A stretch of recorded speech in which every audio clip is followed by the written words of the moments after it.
Hello everyone, let's have a look at the Xtrakit edition of the Supermarine Swift FR.5.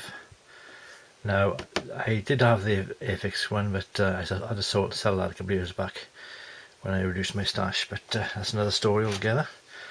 But I found that Xtrakit do them, so I thought I'd buy a copy, see how good it is. Side opening box. Oh, there you go. Of course, examples on the back as well of the ones you've got. Two models, two liveries, 1958 and 1961. Yeah. Of according to this, 4/9 squadron, 4/9 squadron there, or which side the way around, and a second squadron. According to this. Let's have a look inside. Head opening box.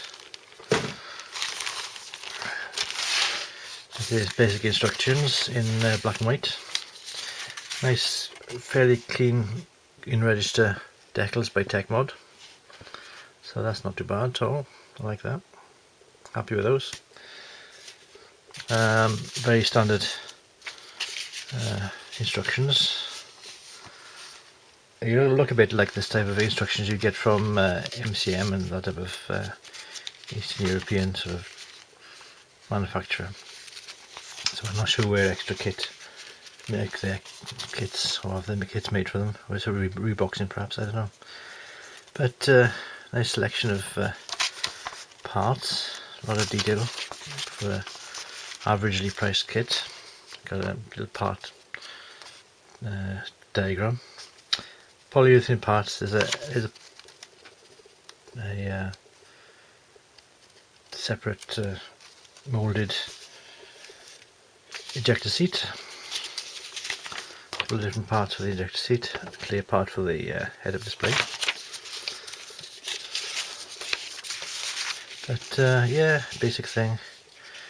Instead of having lines between the sections, they just show. You'd guess that that's step 9, 10, and that's 11. See, and there's black and white diagram for the colours, but you get the idea because it says what the colours are. And yeah, there's your instructions. And the actual kit itself is in a resealable Ziploc bag.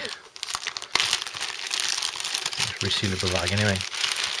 2 sprues, well, plus the clear parts, which are on their own sprue, and the polyurethane or resin seat, which is literally thrown in as well. So be careful not to lose that if you buy it. Put that back in the bag straight away. Don't lose that. But there is a where is it now? There is one. There it is under my fingers. That's the injection molded version of it. Same part. So a little bit of a sink mark in there, but that'll be cleared up if you want it. All the parts. There's no flash as such. A little bit of flash on the actual tree, but not the parts themselves. A little bit of that'll need to be rubbed out, won't it? Scraped down, ejector pin mark, but we modelers can manage with that sort of thing. A little bit of flash around the wheels, but they can be scraped out. Some detail inside the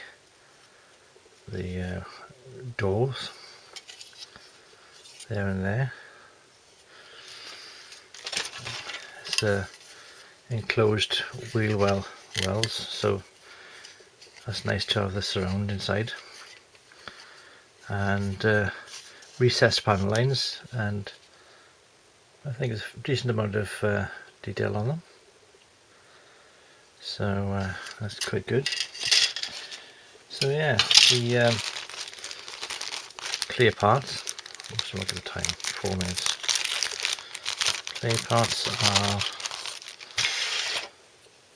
fairly clear, look. Like that. And register and in focus. You get different clear parts. This is the reconnaissance version as well, so you got little windows as well to go to the on the side of the cockpit here. I got a nice pre-open windows, and the intakes are molded in. It's yeah, a nice little transitional period jet from the late 50s, early 60s, out of service by 1961.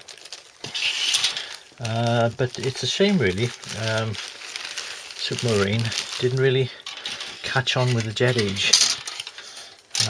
It's quite a big leap from making Spitfires to using jet engines and high-speed supersonic or near supersonic flight. But there they go. Of course, Hawker did a really good job with the Hunter, and nobody looked back after that. So there we are. That's the Supermarine FR.5 from Xtrakit. Alright, that's what it is like. Take care, and cheerio for now.